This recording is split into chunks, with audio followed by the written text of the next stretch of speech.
E aí, pessoal, boa noite. Vamos dar início a mais uma live aqui comigo, professor Felipe Damos, e o meu parceiro, o professor Rodrigo Tesses. Tudo bem, Rodrigo? E aí, Damos, como é que tá? E aí, pessoal, como estão todos Tudo bem, vocês?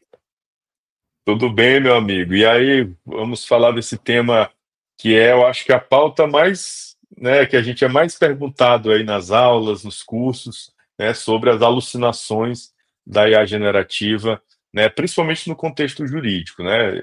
Mas você tem uma frase que eu queria que você começasse com ela aí, que você sempre fala nos cursos. Isso. Como você sempre fala para a gente, né? Aí a gente percebe nos cursos também, aquela enxurrada de notícias dentro do Instagram, né? Houve alucinação, advogados são multados, é, juízes respondendo por uma determinada alucinação e anula-se, né, determinada situação que tem lá 47 alucinações numa petição só e por aí se vai, né? Aí aquela velha pergunta, Damos, quem que alucina? Quem de fato alucina? É a IA generativa ou é o ser humano que está ali por trás dela, manuseando, sem saber como ela funciona e sem saber como bem interagir com ela? É isso que vamos tentar desmistificar nessa live de hoje, Damos. Exatamente, meu amigo. E aí, então, gente, vocês sabem que as alucinações são é um termo técnico, né, da IA generativa, né, quando a IA ela produz um padrão, uma resposta com dados fáticos, né, inexistentes ou incorretos ou exagerados, né? A gente tem vários tipos aqui que a gente vai é, desmistificar e destrinchar para vocês, né? E assim, a gente viu esses casos recentes, né, Rodrigo, que você citou aí, tanto no judiciário quanto na advocacia, né, em outros casos, né? Assim, eu tenho absoluta convicção, já adianto, que isso acontece principalmente por má compreensão do que é a generativa, às vezes a falta de capacitação adequada, né? Não pode se culpar a IA, né? Na verdade, essa má utilização. Por isso que a gente tem muito cuidado, né, Rodrigo, nos nossos cursos, de dar um fundamento teórico, de forma bem simples, para as pessoas entenderem o que é essa tecnologia e por que que ela faz isso, e por que que isso é até positivo, porque essa criatividade dela também é o que nos ajuda é, a escrever, a interpretar situações. Então, a gente, sabendo disso e, né, tomando as precauções devidas, a gente não vai ter problema com isso, né? Mas, infelizmente, alguns ainda não atentaram para isso, né? Isso, porque na verdade o que se percebe, Damos, é que há um desconhecimento por parte dos usuários de inteligência artificial como ela de fato funciona, né? Toda a preditividade, todas as probabilidades que envolvem, né, as LLMs. E por conta disso, acabam ali acreditando nas primeiras respostas que vêm da inteligência, mas muito mais por culpa da sua mal interação inicial. Como, por exemplo, né, faça uma petição e coloque jurisprudência. Bem, a gente sabe que quando eu faço esse comando, eu já estou dando uma ordem para a inteligência artificial que ela deve colocar a jurisprudência.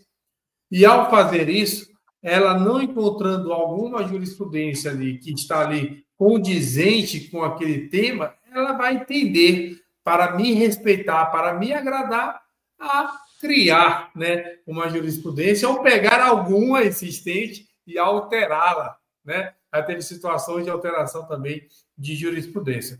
Então está muito mais nesse enfoque. Eu tenho gostado das últimas decisões dos tribunais superiores, dos tribunais, ao apreciar questões do tipo, doutor Damos, porque eu tenho percebido que o Poder Judiciário está muito atento no sentido de que o problema não é a tecnologia em si, e sim essa falta de compreensão, essa falta de letramento digital quanto à inteligência artificial, fazendo com que a má utilização venha ali como consequência, né, dessa falta de conhecimento.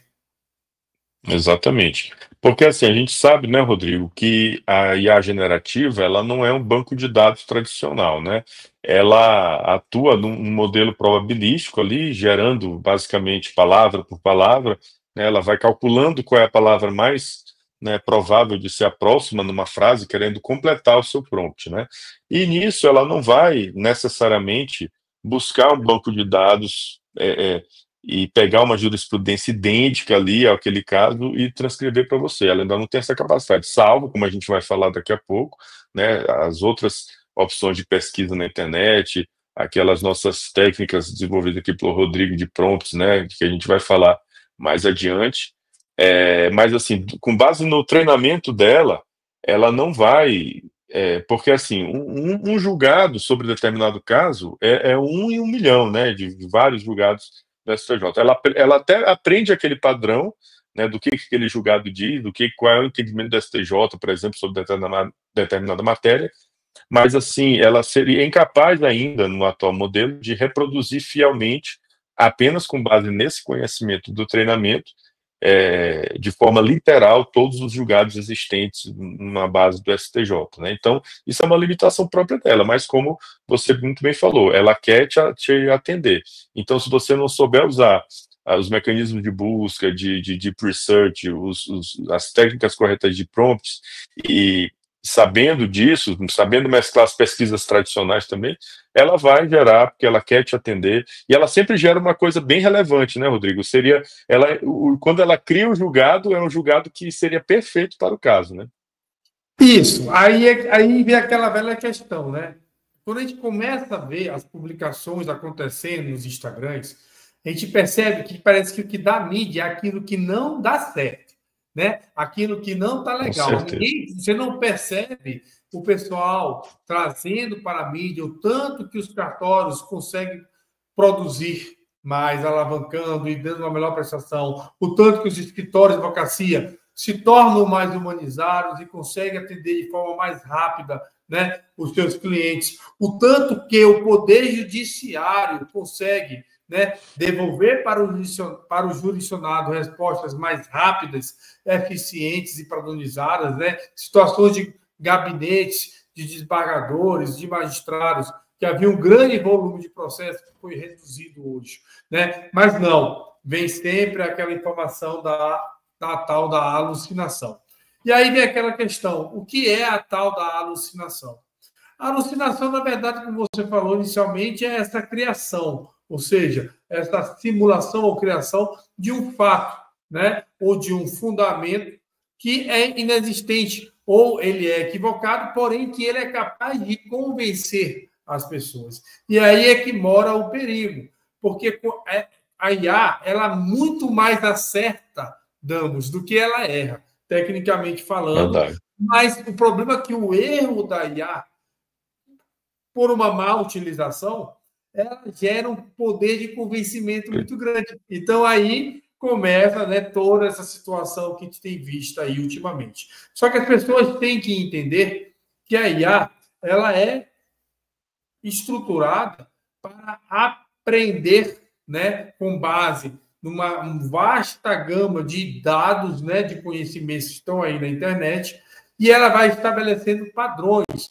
E esses padrões, né, levam à preditividade, à probabilidade de querer sempre adivinhar o que vem na frente. Ou seja, com base nesses padrões linguísticos, adivinhar qual será a próxima resposta ou aquilo que está sendo esperado, né, pelo usuário. Então, ela é meio que intuitiva, né, e nos leva a acreditar naquilo que ela está falando, haja vista o grande poder de aprendizagem que ela tem e, portanto, o grande poder de convencimento. Aí, Damos, a gente poderia conversar com o pessoal acerca disso. Que tipo de alucinações, né? Que tipo de alucinações a gente poderia destacar Sim, aí para sim, gente? sim, sim, sim, verdade. Ó, nós temos assim, os principais tipos, né? As alucinações factuais, né, que são aquelas que elas criam realmente informações incorretas, que são apresentados como se fossem fatos, né, verificados, né? Então, é o caso mais clássico, né? Ela cria uma jurisprudência inexistente, por exemplo, STF, recurso do 1234 do relator fulano de tal. Aí, às vezes, até o relator existe, aquele número do recurso existe, mas ele pega o relator de um caso, o número do julgado é de outro, e faz uma mistura e cria ali uma aparência de verdade, né, uma ementa que seria com alto padrão de, de veracidade, né? A gente tem também as alucinações de atribuição, né, que aí, no caso, ele atribui as fontes corretas, né? Então, por exemplo, ele pega uma ementa que seria do STJ e diz que é do STF, ou diz que é de um TJ local, né? Temos também alucinações temporais, né? Então, quando há uma confusão sobre cronologia, vigência de normas jurídicas, por exemplo, para contextualizar aqui com a nossa área, né? E as alucinações de extrapolação, né? Que extrapolam o âmbito, por exemplo, de um entendimento da área civil que ele fala que é da trabalhista ou da penal, né? E também as contextuais, né? Então, na verdade, as respostas são tecnicamente corretas, mas são inapropriadas para um determinado contexto, né? Então, por exemplo, a aplicação de legislação federal quando deveria ser estadual, é, usar precedente de instância inferior para o Tribunal Superior, enfim. Então, esses são basicamente os tipos que a gente pode mencionar na nossa área jurídica. Isso, e aí tem percebido ainda outros também, né? Como, por exemplo, a própria contrariedade dentro da própria argumentação dela, Sim, e um fato também, utilização de leis revogadas, leis que já foram ultrapassadas, mas que estão ali sendo utilizadas como fundamento. Teve, inclusive, eu me deparei com uma petição, era num caso específico, né, de um estado, não é do estado que nós trabalhamos como magistrados, mas que você olhando para a petição, você daria procedência, mas de olho fechado. Se não tivesse nem o CPC, não havia nem a parte contrária de tão bem fundamentada que estava a petição. O problema, Damos, é que a petição foi toda fundamentada numa lei inexistente. Ou, no outro caso, em uma lei que já estava revogada, ou seja, não havia mais vigência sobre aquela legislação. E as pessoas perguntam, mas então, o que é que eu faço? Por que então está acontecendo? As pessoas têm que entender, Damos, tratando de legislação, tratando de jurisprudências ainda existentes ou que já foram superadas. Existe uma base de treinamento. Aliás, são treinadas de tempos e tempos, né? E o fato dessa base de treinamento acontecer de tempos em tempos, em razão do grande custo que é o treinamento de uma IA, leva a esses modelos, essas LLMs, né, a trabalharem com essa base de conhecimento. Então, graças a Deus, as principais IAs hoje estão atualizadas. O Claude, com a subida do 4 Ops, agora, ele teve atualização da base de conhecimento. O ChatGPT teve uma atualização no final do ano passado também, de 2024. Mas vamos supor que lá, hipoteticamente, a IA tenha tido o seu último treinamento em janeiro de 2024. No percurso do ano, a legislação ela sofre alteração sendo revogada. O que acontece? Quando eu peço para se criar uma fundamentação acerca de determinado tema, numa petição, numa decisão judicial, no parecer do Ministério Público, ele vai utilizar naquilo que está na base, naquilo pelo qual ela foi treinada. E aí ela vai alucinar, trazendo uma lei revogada, mas por falta de conhecimento do usuário de como funciona a IA. Então, aí, como medida, já adiantando um pouquinho, melhor seria a parte ter determinado que a IA pesquisasse a legislação, porque são duas coisas diferentes. Base de treinamento e pesquisa, que está sempre contemporânea, né? Determinasse que pesquisasse a legislação para que pudesse ali, né, não ocorrer mais esse tipo de alucinação. Damos, e como é que tu consegue, assim, verificar e passar com uma linguagem mais simples para os nossos ouvintes, né? Algumas medidas profiláticas ali que a gente pudesse estabelecer para que a gente minimizasse, né, esses tipos de alucinações que acontecem no dia a dia do aplicador de direito. certo. Nós temos algumas técnicas, né, de mitigação, né? A primeira delas é a técnica RAG, né, RAG, né, RAG, né, que é uma sigla em inglês que significa Retrieval Augmented Generation. Essa técnica, ela combina a recuperação e geração, permitindo que modelos, acessem fontes externas, né, de conhecimento. Então, quando você permite que um modelo acesse uma determinada base, se conecte com repositórios oficiais, por exemplo, como planaltos, tribunais, ou até esses sites aí de repositórios aí de jurisprudência, né, ela pode realmente, antes de responder, fazer essa verificação e trazer isso, né, nas respostas. Porque, assim, esses modelos gerais aí que a gente usa, os grandes modelos aí, ChatGPT, o Claude, o Gemini, ele, por padrão, ele não tem essa ligação, né? Mas você pode fazer isso, né, através dessa técnica e ela realmente mitiga isso, né? Porque ela faz, né, uma busca semântica também dentro desses conteúdos, né? É, e ela consegue ter uma fidelidade maior. Mas temos também a validação, né? Porque hoje todos os modelos, o ChatGPT tem a busca na web integrada, tem o Deep Research, que é a pesquisa profunda, né? O Gemini também, naturalmente, até pela base do Google, ele já tinha isso, né? Então ele também tem o Deep Research e também tem a busca online. E aí, finalmente, o Claude, ele foi o último a aderir a isso, né? Porque ele até bem recentemente ele funcionava 100% com base no conhecimento parametrizado, né, que é esse conhecimento do treinamento que você falou, mas agora ele se rendeu também, permite a busca online. O terceiro eu vou deixar para ti, porque você que é o cara dessa área, né, da engenharia de prompts e criou essa técnica que é um prompt estruturado anti-alucinação. Explica aí para gente como é que é esse prompt. Pronto. Cara, isso é muito legal.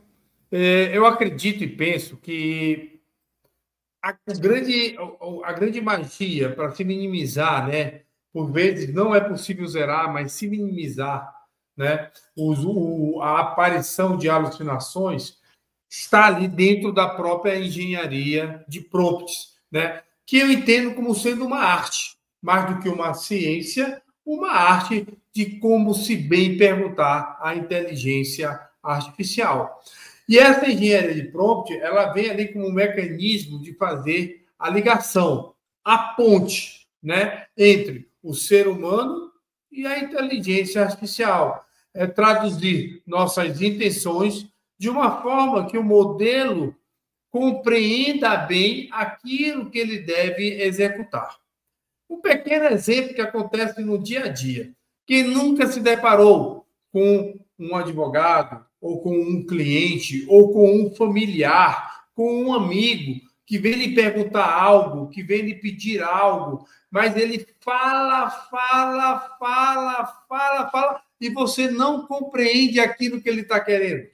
Isso acontece todo dia na vida da gente, vamos. Todo dia. As pessoas não Verdade. conseguem fazer transparecer as suas intenções para o próprio ser humano. E, da mesma forma, não consegue fazer transparecer as suas intenções para a inteligência artificial, se tornando prolixo, se tornando ambíguo. E eu sempre costumo brincar: a ambiguidade leva a um número inesperado de respostas e, com ela, ao maior risco de alucinações. É sempre aquela historinha. Fale sobre a estrela. Dê esse comando para a inteligência artificial. Ela pode vir respondendo: a estrela do mar, a estrela ali que está no céu, a estrela de Hollywood, a estrela do rock, e por aí vai, conforme a quantidade de possibilidades, de probabilidades que essa ambiguidade é capaz de abarcar. E a gente tende a aceitar, como ser humano, talvez pela nossa condição, aquela primeira resposta, porque ela está bem fundamentada.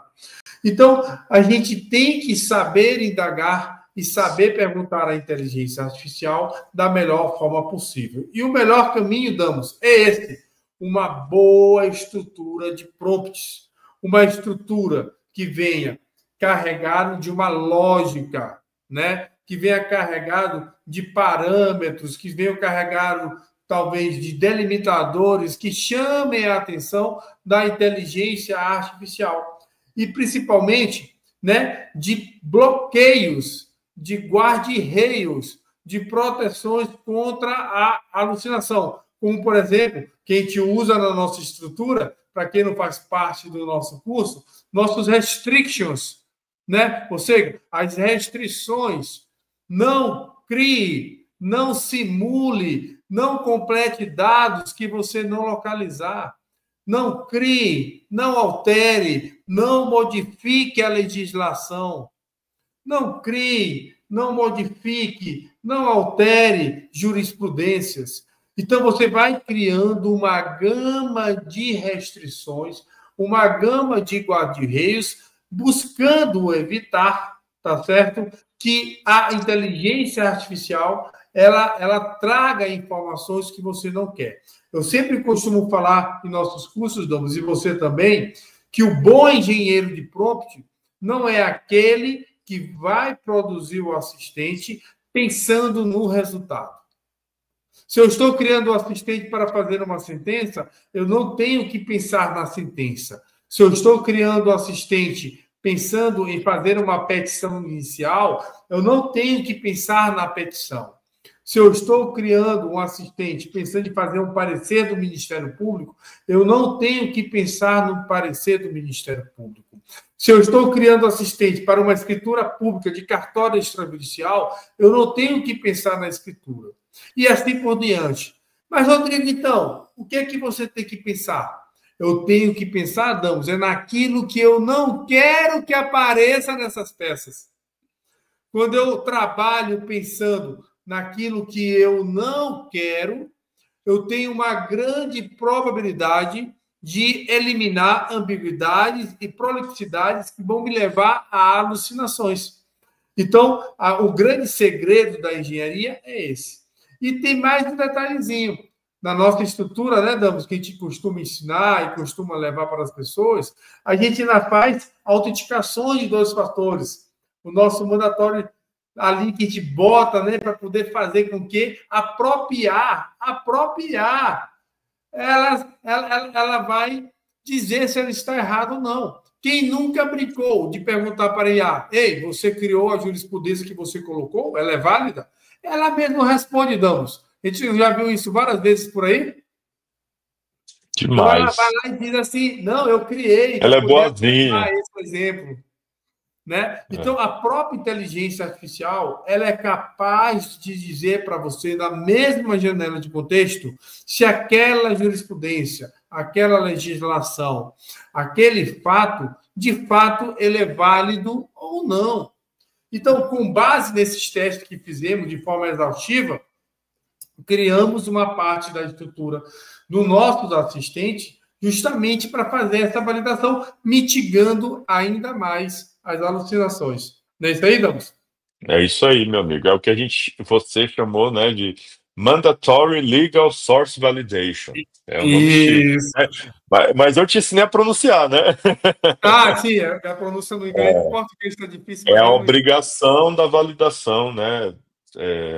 Porque assim, como a gente sempre diz, né, a IA, ela tem que ser orientada, a gente tem que tratar ela como se ela não soubesse, quanto mais informações a gente der, mais orientações, ela vai responder melhor. Então, isso é uma forma de minorar a questão das alucinações, né? Tanto é que nossos prompts, né, que a gente tem inúmeras páginas enormes, né, porque tem várias orientações, né, para que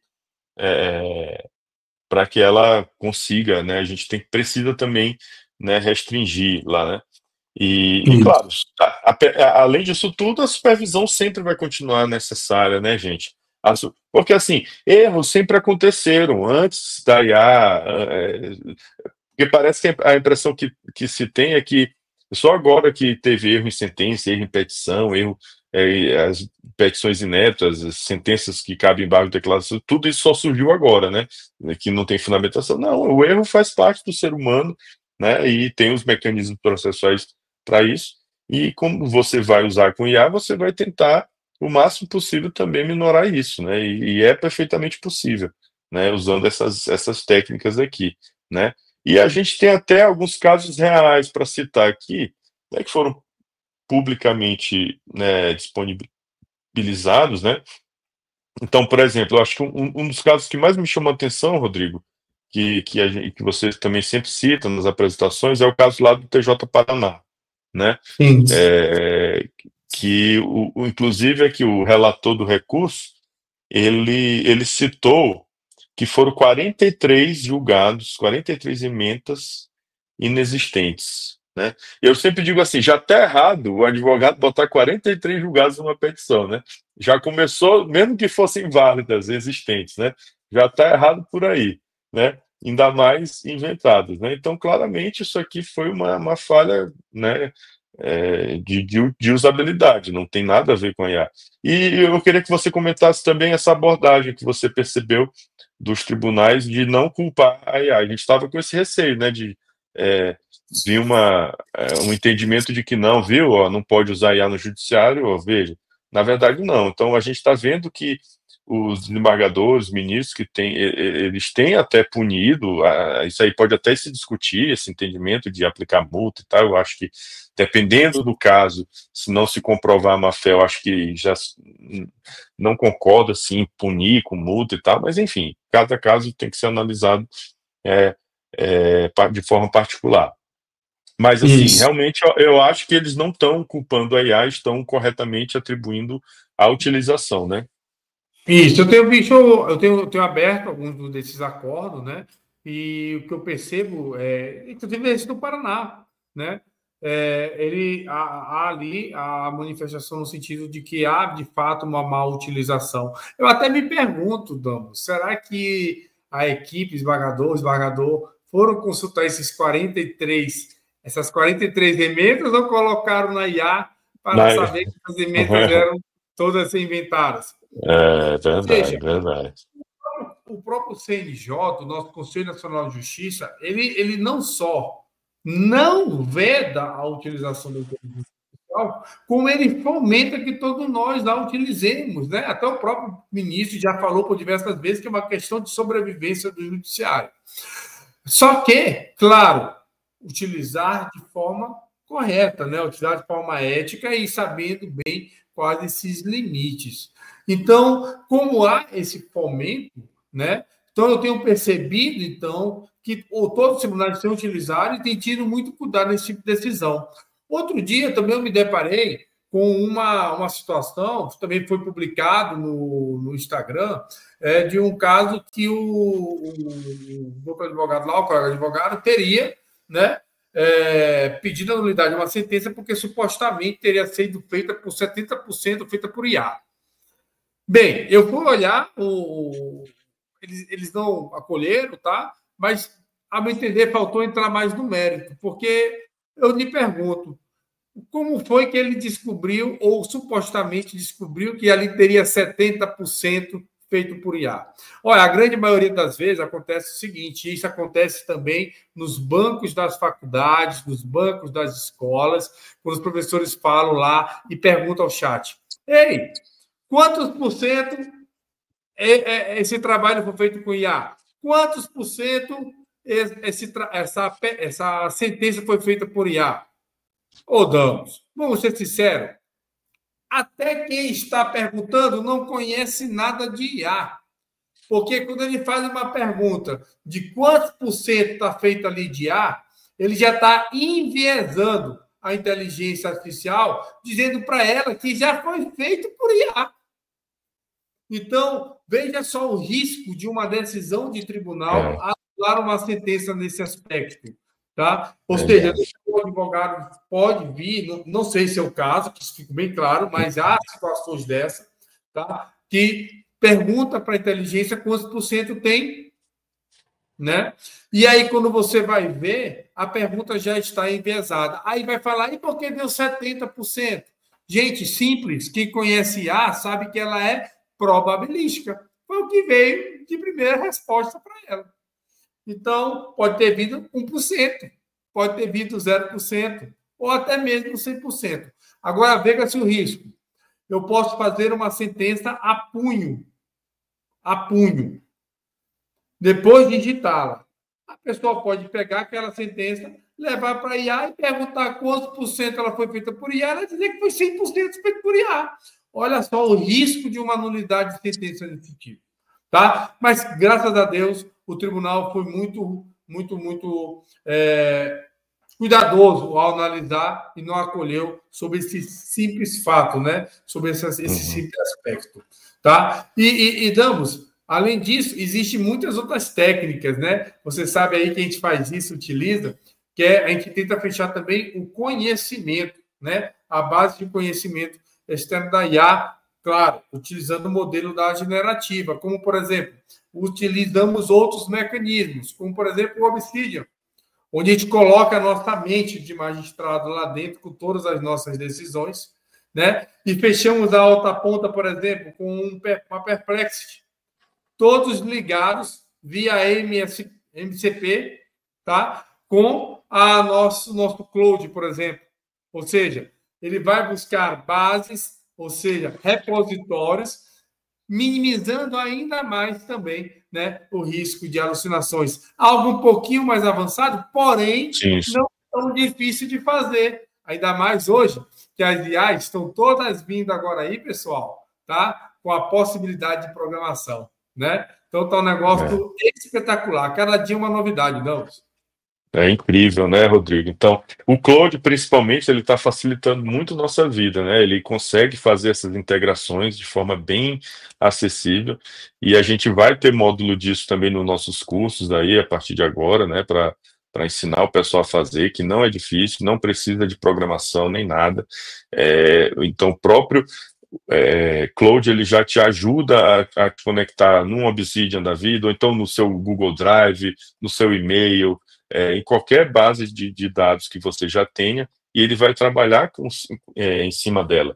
Então, você que é juiz, né, você é assessor, advogado, você tem o seu segundo cérebro ali, sua base de conhecimento, para ir a trabalhar apenas com ela, né, de forma integrada. Então, você vai potencializar e muito o seu conhecimento, né? Então, essas ferramentas são fantásticas e a gente vai explorar muito elas também. Eu até acrescentaria também o notebook LM, de certa forma, né? Porque o notebook LM você também gera bases de conhecimento, né? Com as fontes, né? Juntando PDFs, link do YouTube, textos colados, livros de jurisprudência, qualquer material que você tiver, vídeos agora também, áudios, ele integra uma base e ele vai pesquisar só ali, ele não faz pesquisas externas, né? Ele pesquisa nas fontes para te responder com base naquelas fontes e te aponta de onde ele tirou, né? Aí faz resumo, faz linha do tempo, faz. Realmente é uma ferramenta fantástica, né? Então, só aí a gente já deu 3 opções aí que já são sensacionais. Eu só queria voltar o ensejo lá da questão das probabilidades porque, assim, uma coisa que eu vejo muita gente fazendo é usando. Existem alguns sites que supostamente detectam a percentagem de um texto que é feito com IA. Né? Só que você tem que ver que esses sites também, essas ferramentas, não são 100% confiáveis. Né? Porque o próprio Rodrigo falou, é a própria IA dizendo se foi feito com IA ou não. Então, é muito enviesado. Então, foi feito esse texto com 70% de probabilidade feito com IA. Onde é que está esse 70%? O que é isso? Aí você vai ver uma frase lá que ela detectou como se fosse de IA. É uma frase normal, você não tem como saber. Eu já fiz alguns testes, viu, Rodrigo? Não sei se você já fez também. Por curiosidade, peguei textos antigos meus, né, acadêmicos, monografias, sei lá o quê, coisas que foram feitas muito bem antes do ChatGPT, e ele deu lá 30%, 15%. Ele pega. Outro dia ele pegou a bibliografia de um TCC que eu fiz antigo e disse que era feito com IA. Como é que uma bibliografia do padrão ABNT foi feito com IA? Não faz o menor sentido. O sumário foi feito com IA. Quer dizer, então, assim, muito cuidado para. Isso vale até para professores que possam estar assistindo aqui a live, né? Muita gente que é da área de jurídica também é professor. Eu vou usar essa ferramenta, passar aqui, e se o aluno tiver feito com inteligência artificial, eu vou reprovar. Não, não, gente, não é assim. Em vez de ficar com essa guerra de detectar se foi feito com IA ou não, se é proibido, é melhor você deixar, ensinar, fomentar a capacitação e até exigir. Eu já vi professores falando assim, Rodrigo, que não só estimulam, como obrigam. Não, você vai usar a IA no seu trabalho, mas aí eu quero um trabalho de melhor qualidade e eu quero que você me explique os prompts, me mostre os seus raciocínios, ou então faça uma apresentação aqui, ao vivo aqui do seu trabalho, uma arguição oral, e tudo mais, para ver se ele aprendeu e realmente usufruiu dali. Então, eu acho que a gente tem que usar a IA como aliada, né, tanto na área jurídica quanto na área acadêmica, e não ficar com essa, né, com essa disputa, né? E, enfim, mas só para fechar esse tema aí, é, porque isso é realmente uma coisa muito, muito perigosa, né? Isso. E veja, se você tem bem estruturado ali teu assistente, Damos, você consegue uma outra coisa que é super importante, que vai ali também eliminar ali a questão de possíveis alucinações ou possíveis imputações de que aqui é feito por IA. Quando você consegue e aprende a fazer bem a clonagem de seus documentos. Hoje, por exemplo, você não consegue diferenciar se uma sentença minha é feita por mim ou por IA, com utilização de IA. Por quê? Porque ela clona a minha forma de escrever, ela clona as minhas palavras, o meu jeito, o meu modelo, a minha estrutura. Então, se você pegar uma sentença minha, que eu digitei, uma sentença minha, que eu fiz também, que isso bem claro, não foi a IA que fez. Ela apenas me auxiliou, minutando mais rápido, fazendo as coisas mais rápidas. Então, se você pegar uma outra sentença minha, auxiliada por IA, você vai ver que é igual. Não muda. É igual, entendeu? Porque ali você já começa a trabalhar uma outra esfera, que é você ter ali com você, tá? A possibilidade de uma clonagem, né? E essa clonagem também vai eliminando um monte de situação, porque se você clona os seus modelos, você também diminui o leque. Sempre pense naquilo que você não quer. Diminui o leque de possibilidade de alucinação, porque você, ao fazer a validação humana, pessoal, você conhece seu material, conhece a sua petição, conhece sua sentença, sua decisão, você conhece seu parecer, você conhece os seus atos notariais, os seus atos registrais. Então, quando você olha aquilo na tela, você sabe se houve ou não uma alucinação de alguma coisa ou de aquilo, outro, de um dado ou de outro, porque você conhece toda essa estrutura. Então, até o fato da clonagem existir, eliminando essa discussão de quem foi que fez, se foi o ser humano ou foi a IA, também vai nos favorecer, até mesmo para validar, porque fica muito mais perceptível. Haja visto que está vendo para algo que a gente costuma escrever daquele jeito. Não é não, Damos? Exatamente, perfeito, meu amigo. E essa técnica aí do prompt do clone, você tem lá no nosso módulo, né, no módulo 2 do nosso curso, né, da parte de engenharia avançada de prompts, a gente explica isso, né? E aí você já pensou, né, Rodrigo, você fazendo essa clonagem e integrando sua base de dados, suas bases de modelos com a IA, meu amigo, fica um negócio fantástico. E é o seu Protegido, né? entendimento ali. É, Bem exatamente. protegido. É, Então, a questão é exatamente. essa, pessoal, é sempre pensar nessa relação, né?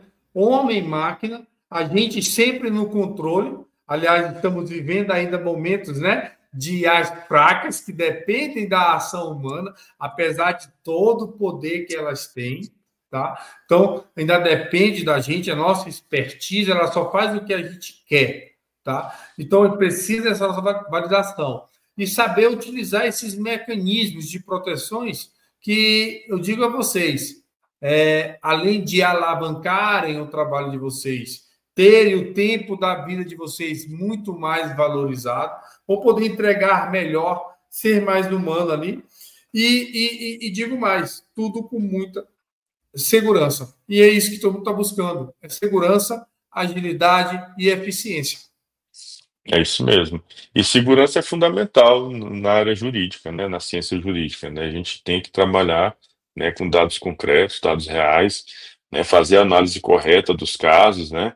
Porque a gente fala muito de alucinação em jurisprudência, mas assim, pode ter alucinação também na análise dos processos, de ver né, um determinado documento que não tem, ou pegar alguma coisa, né, que não. Por isso que é importante saber usar os modelos também, né, saber as limitações. O ChatGPT é bom para isso, o Claude é melhor para isso, o Gemini, por exemplo, tem uma janela de contexto muito maior e tem o OCR, tem o Minuto IA também, que é uma ferramenta fantástica aí, que é customizada para a área jurídica, né, que ele cita bastante os ideias, mas também não dispensa a revisão, né. Inclusive, eu estava até assistindo uma matéria que lá eles estão usando no TJ Rio Grande do Sul, né, o Minuto IA, com bastante sucesso. Tem sido uma experiência interessante. Mas é isso, assim, a gente tem que verificar em todos esses modelos e aquela história que a gente está vendo, né, Rodrigo? Os modelos disputando e cada semana um é o melhor, né? A gente já saiu o Grok 4, né? O Grok 4 lá, que tem aquela versão super heavy, que é mais uma assinatura. Meu Deus do céu, não aguento mais. Nosso cartão de crédito já está estourado, né? Uma pergunta aqui Isso. do Percy Júnior. Muito bom, obrigado, Percy. É possível aí analisar estatutos e atos de associações e igrejas com relação a requisitos do Código Civil e a atos Sim, sim, anteriores? Perfeito, sim. excelente. Responde aí, Rodrigo. Qual IA Pronto, a gente funciona consegue melhor para sim, isso? sim. A gente já criou ali assistentes ali, né, bem estruturados para fazer. Isso aí é para RCPJ, tá? Então você vai fazer a qualificação ali justamente dessas atas, desses estatutos, saber se existe primeiramente uma conformidade legal e em seguida, tá? Fazer uma verificação de conformidade material. Por exemplo, você verifica alguns estatutos, tá? Determinados termos, endereços, situações que não estão previstos nos outros atos constitutivos da empresa ou da pessoa jurídica. E ali ele vai apontar para você essas inconformidades, tá? Geralmente a gente costuma, né, orientar quando se construi um assistente, se construi um assistente que primeiro traga para vocês um relatório de tudo que está sendo extraído e visto pela inteligência artificial, porque quando você faz isso, você consegue fazer uma validação humana mais rápida, tá? E aí você percebe ali que aquela pessoa jurídica ali que está vindo apresentar para vocês está dentro de uma conformidade e mesmo na conformidade há algum erro material, então você decide ali se você vai fazer aquela receptividade, aquele registro, aquela recepção da pessoa jurídica ou não. Né? Do contrário, você vai ter que emitir ali uma nota de exigência ou uma nota devolutiva. Isso aqui deve ser uma pergunta de alguém que possui cartório extrajudicial, tá? Então, uma nota devolutiva é uma nota de exigência. Então, é perfeito, é possível sim. Inclusive, existem muitos cartórios aí que estão com inteligência artificial, que a gente já passou por aulas conosco, que tem já esse tipo de assistente estruturado rodando e alavancando lá esses cartões. É isso. E só acrescentando, assim, fora essa verificação legal toda, também que os modelos fazem a pesquisa, né, com tudo que há que há de mais atualizado, né, no Código Civil e todas as normas locais aí, né, dos provimentos e tudo mais, né, desses atos notariais. Aí tem a questão também da leitura dos documentos, né. Então, por exemplo, o Claude, se tiver bem digitalizado, né, ele vai ler bem essas atas, né, essas atas de assembleia, de tudo, então ele vai conseguir extrair bem. O chat, eu já não aconselho, como ele perguntou qual IA seria melhor, eu não aconselho muito o chat GPT para isso, tá? O Claude e aí o Gemini também, aí se o Claude não for suficiente, porque tem que estar um PDF melhor mesmo, o Gemini, ele tá com OCR muito bom, ele detecta até atos manuscritos, né, digitalizados ali com assinaturas uma por cima da outra, por exemplo, como é uma ata de eleição, né, de igreja, por exemplo, né, e de associações em geral, né, são documentos geralmente ainda manuscritos e tudo. O Gemini também está com uma eficiência muito grande de pegar isso. Então fica já uma dica aí de ouro aqui, que a gente mostra nos cursos também, nos cursos presenciais também online, mas está muito interessante nesse aspecto. Isso. E assim, é para todo tipo de área, né? Você consegue fazer essas Sim, conformidades. sim. Imaginar aí, Percy, como se fosse, tá certo, um grande polvo cheio de tentáculos. A gente, como ser humano, e aí é para qualquer área, para o judiciário, aí nosso querido Aurimar está presente aí na live, né? a gente tem que ficar verificando, tá? Documento por documento, se está tudo batendo ou não está batendo, verificando a legislação, se é aplicada ou não é aplicada, tá? Agora, imagina isso num grande volume, né?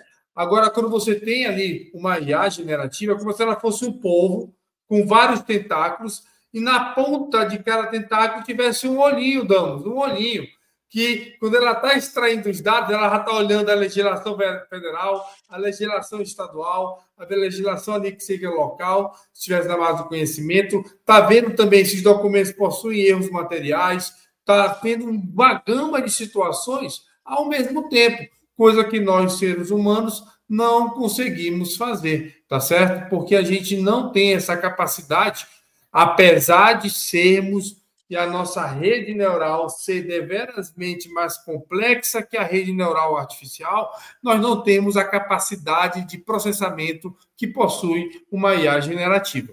Então, quando vocês vão tratar esse número de documentos, fazer comparações, inclusive isso são atividades consideradas de baixo risco pela resolução 615/2025 CNJ, ou seja, são operações que podemos fazer e são recomendadas pelo CNJ. Gente, vocês ganham o mundo com isso, tá? Ganham agilidade e eficiência. É isso mesmo, meu amigo. Queria também mandar um abraço aí para o nosso amigo Olimar Reis, nosso aluno, né, colega. E hoje ele é um dos maiores entusiastas de IA no judiciário, viu, Rodrigo? Ele já foi reticente, viu, Damos? Ele já foi. Artificial, tá? E isso é muito interessante. Muitas pessoas tendem a não querer utilizar a inteligência por medo eu digo mesmo, das alucinações, que é o tema de hoje. É o maior empecilho que tem para as pessoas utilizarem a inteligência artificial, tá?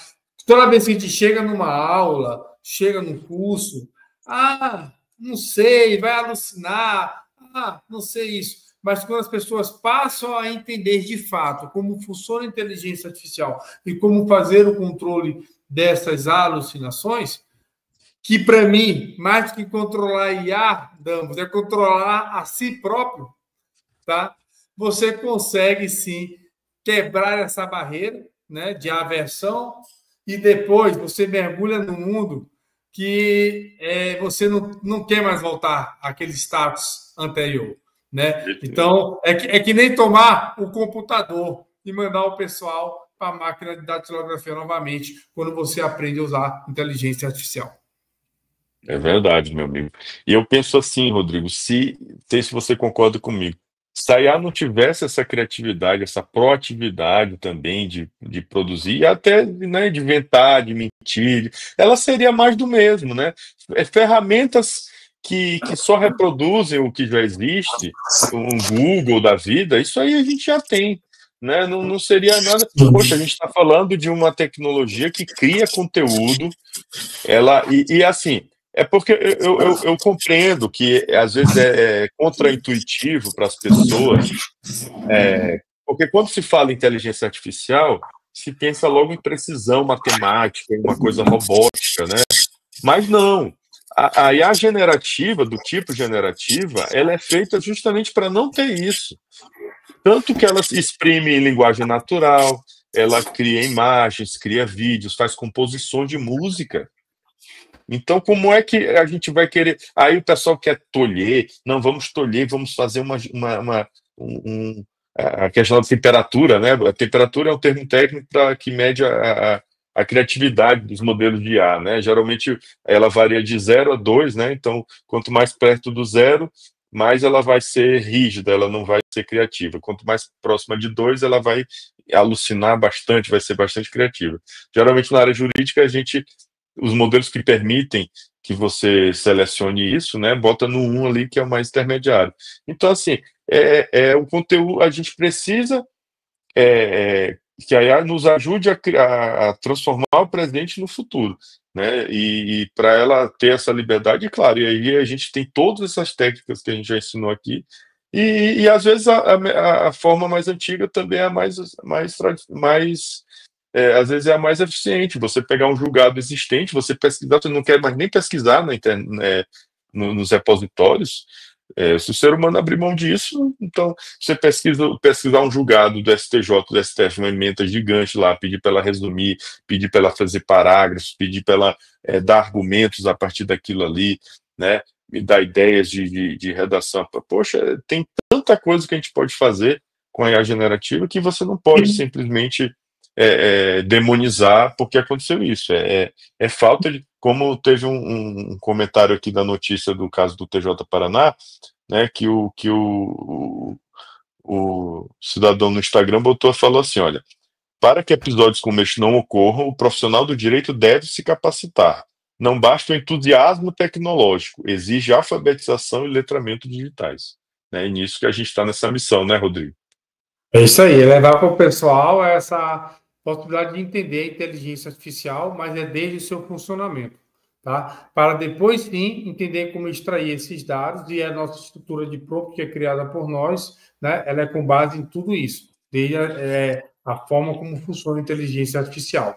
O Percy está perguntando aqui o que é que ele te recomenda aí para a criação, tá, desses agentes, para, no caso, fazer essa qualificação. Bem, eu gosto mais de utilizar o Cloud, tá? Aí lá no Cloud, os agentes ficam nos projetos, tá? Nos GPTs, é o caso de quem vai utilizar ali o chat GPT. E o James, para quem vai utilizar ali o Gemini da Google. Eu tenho recomendado, pelo menos, que cada pessoa possua pelo menos 2 inteligências artificiais. Por quê? Uma está querendo sempre ultrapassar a outra, então você está sempre trabalhando pelo menos com uma que está na ponta. A segunda opção, a segunda recomendação é porque, tendo 2 inteligências artificiais, você consegue extrair, tá, o que tem de melhor em cada uma delas, podendo até mesclar o uso delas, Damos, que a gente faz muito, que é mesclar as inteligências. E a outra situação é que, no caso de atualização, no caso de indisponibilidade da IA, você não fica inviabilizado de continuar a trabalhar. Então, você pode, tá certo, continuar a trabalhar agora com a outra inteligência que não está inviabilizada naquele momento. Eu recomendo, aí já que aqui a pergunta dele eu entendo que é para cartório, eu recomendo a utilização do Claude e do Gemini como IAs a serem utilizadas, tá certo, na atividade ali cartorial. A gente tem visto que têm sido as mais adequadas realmente para a atividade cartorial. E no caso, recomenda sempre que você faça assistentes próprios para cada ato, né? Porque o assistente tem que ser específico, né? O modelo já é geral. Então, você criar um assistente tabelião tal, assistente advogado tal, assistente juiz tal, vai ser geral do mesmo jeito.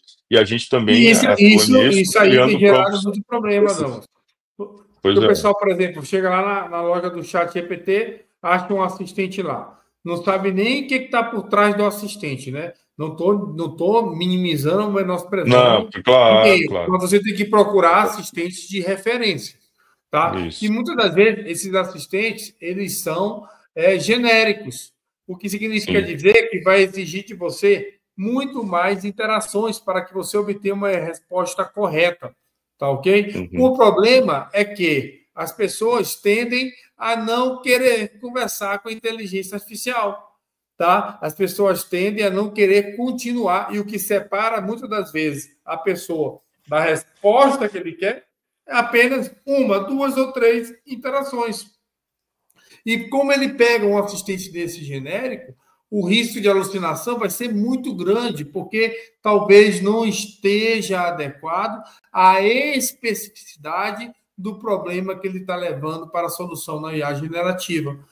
Por isso que a gente sempre recomenda a todos, quanto mais específico você for, quanto mais específico seu assistente, menos risco de alucinação e mais eficiência no output, ou seja, mais eficiência na resposta a ser obtida. Né? E ainda tem outro detalhe, né, Rodrigo, que é o seguinte: às vezes o assistente que está lá na loja, ou que alguém te manda um prompt pronto, que tem gente vendendo os prompt milagroso, sem saber da necessidade da pessoa, a gente não faz isso, a gente tem um serviço, a gente também dá cursos, tem um curso geral que a gente ensina, né, as técnicas, ensina a usar as ferramentas, mas a gente também tem cursos que vai ensinar já a fazer mesmo ali o prompt de acordo com a necessidade né, da instituição. Aí esse é mais, né, bem mais concreto ali, e não é uma coisa genérica. Mas às vezes o assistente que alguém vende, ou o assistente que está na loja lá, de forma pública, na loja do GPT, às vezes é um bom assistente, pode até ser um bom assistente, mas ele nunca vai ser o que você quer, não vai ser você. Ele vai ser a pessoa que fez o assistente. Então, se você se conformar com aquilo, até que vai. Mas se você quiser que o assistente tenha a sua cara, o seu posicionamento, o seu jeito de falar, o seu entendimento acerca das coisas, você tem que fazer um específico, né, que vá atender aquela a sua demanda. Então não adianta se você pegar a gente até tem alguns assistentes que a gente bota na loja, mas até para fins didáticos e do pessoal também ir usar e aprender, mas o que a gente quer é que as pessoas consigam também criar seus próprios assistentes, e a gente vai ajudar também nisso, a gente está nessa missão do letramento digital, mas assim, você ter a sua base de trabalho, ter sua sistemática, seus entendimentos, sua forma de falar, tudo isso é uma coisa própria de cada um, né? E aí a IA precisa ser customizada para atender essas demandas setoriais e não ficar só na parte genérica, né? Porque não vai te atender é, completamente. Atingir aquele nível de personalização, tá? Então é super importante. Por exemplo, aquela situação que eu falei ali, no que tange a questão de fazer as clonagens, né? Eu jamais vou conseguir fazer uma clonagem de uma forma eficiente se estiver utilizando um assistente cujo código eu não tenho conhecimento, né? Ou eu não sei o que está lá dentro, né? E o cuidado, que aí vem a outra alucinação, e essa é extremamente perigosa, que é a alucinação decorrente de viés, tá? Que esteja enviesado. Você não conhece o código, você não sabe qual o viés. Por exemplo, existem alguns assistentes que são feitos para advogados, mas o magistrado não pode utilizar esse assistente como base para uma decisão, por exemplo. Porque se ele for fazer isso, ele pode correr no risco de viés. Por exemplo, vou botar ali um assistente para apreciar ação civil pública ali, determinado tal. Aí ele vai entender ali, porque ele está enviesado para formular defesas, que eu nego a liminar. E muita gente tem utilizado, às vezes, assistentes enviesados. Você vai ver na loja lá do ChatGPT que tem 2 assistentes feitos lá por mim, que fazem análise da sentença para fins de embargo de declaração. Um chamado assistente virtual, analisador de sentença, que é para advogados. Então, ele tem viés de advogado para buscar uma forma de recorrer. E tem um outro assistente chamado assessor de prevenção, que é para magistrados, todos com grande usabilidade. Ou seja, eu utilizo muito ele. Antes de eu assinar minha sentença dentro do PJE, eu coloco minha sentença no meu assessor de prevenção, e quando eu coloco minha sentença no assessor de prevenção, ele me diz se minha sentença é passível ou não de eventual embargo de declaração, me sugere uma correção. Olha que interessante, você acelera o procedimento, evitando recursos, né? E para o advogado, que é o outro, que é buscar o recurso. Então, se eu fosse pegar o meu de juiz, tá? E dar para um advogado, ou o contrário, estaria enviesado para um lado e para o outro, enviesado para entrar e um enviesado para se proteger.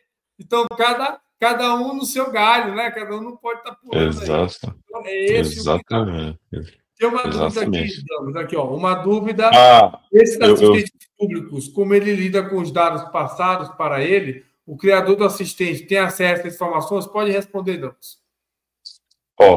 Essa pergunta foi muito pertinente, viu, Percy? Obrigado mesmo. É o seguinte, não se preocupe. Se eu crio um assistente, boto nessa loja, todas as pessoas podem acessar, boto de forma pública e usar esse assistente, né? Mas eu, criador do assistente, não tenho acesso ao conteúdo das conversas que as pessoas abriram nesse assistente, certo? E nem as pessoas que estão usando esse assistente têm acesso ao código ou qualquer outra informação do que está por trás das instruções que estão dentro desse assistente, tá? A única coisa que o criador do assistente, por exemplo, tem acesso é só o número de chats abertos aí, mundo afora, usando aquele assistente. Isso, único e tão somente. Então, eu pego lá, por exemplo, eu tenho também um assistente que esse aí não tem um problema em ser utilizado assim de forma geral, porque ele é um assistente que, a partir de votos e decisões no segundo grau, né, de tribunais e também tribunais superiores, ele transforma aquele voto numa ementa no padrão do CNJ, né, o padrão que o CNJ estipulou recentemente, né? Então é só uma tarefa de transformação, né? Transformar um voto numa ementa que é padronizada. Então esse não tem problema de ser um assistente genérico, porque realmente o CNJ estipulou esse padrão e ele já vai.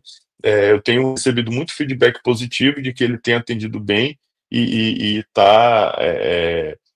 Já tem mais de 5 mil Ele tá, utilizações, é bem utilizado esse assistente, pois mais de é. 1.000. Então, então, quando eu abro esse assistente, quando eu estou vendo lá, eu sei que tem como 25 mil conversas abertas com esse assistente. É a única coisa que eu tenho acesso, única e tão somente. Então, eu jamais vou saber o que qualquer pessoa botou nas conversas no assistente nas suas contas, tá?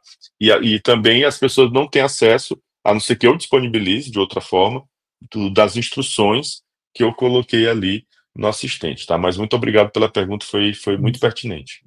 Estamos, já é com 1 hora de live, né? É, Então, já para não vamos. cansar tanto as pessoas, né? Apesar do tema ser super empolgante, vão ter muito É, acesso disso nos nossos cursos, como a gente ensinando, né? Como a gente faz para fazer esses assistentes, sempre pensando no que não queremos, tá? Então, com proteções, guarda-reios. Então, quais aí as últimas considerações aí sobre o tema, né? Depois bora eu lá. falo aqui também para despedir do pessoal. Maravilha, meu amigo. Não, já ia dizer também para a gente encaminhar para o encerramento, mas foi muito produtiva, né? Acho que foi uma discussão muito profícua. Assim, sobre as alucinações, gente, então não tem jeito. É supervisão humana, verificação, utilização das técnicas, capacitação. Tá sempre. Gente, a IA generativa é uma área do conhecimento nova.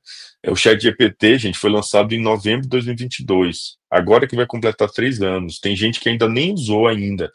Isso é uma coisa inacreditável, mas as pessoas vão ter que se adaptar, né? E para se adaptar a qualquer área do conhecimento, precisa de estudo e de qualificação. E com pessoas sérias e que vão realmente ensinar de forma responsável a utilização da IA. Então, você utilizando a IA de forma correta, ética, responsável, seguindo aqui os ditames da Resolução 615, né, no caso do Judiciário, né, seguindo todas as melhores práticas aí de compliance e tudo mais, você vai potencializar muito sua prática jurídica e não vai incorrer nesses problemas, nessas questões de alucinações, tá, gente? Então, esse é o recado, tá? Então, é muito importante, e contem com a gente, né, comigo, com o Rodrigo, para os nossos cursos, que a gente está aqui para ajudar, né, o curso online também, e é isso, a gente vai também fazer outras, isso aqui foi só a primeira de uma série de lives aí que a gente, exclusivas, que vamos fazer, porque é sempre bom estar discutindo, né? Às vezes a gente não corre no dia a dia, não tem tempo para discutir tanto. A gente tem o nosso grupo exclusivo, né, do WhatsApp dos nossos alunos do curso online, que a gente de vez em quando troca umas ideias lá, mas é importante ter esses momentos e eu espero que vocês tenham gostado, tá? E a gente vai continuar nessa maratona. E você, Rodrigo, meu amigo, um grande abraço, já te mando um abraço, te desejando boa noite aí, e obrigado muito por essas grandes contribuições aqui nessa live. Obrigado também, Damos, por tudo. E eu deixo sempre aquela grande questão, né? Tratem a IA como sendo o seu parceiro, como sendo o seu assessor, como sendo aquela pessoa que está ali para fazer o trabalho com você e para você. Então, você tem que saber conversar com ela como se estivesse conversando com alguém novato que você estava ensinando.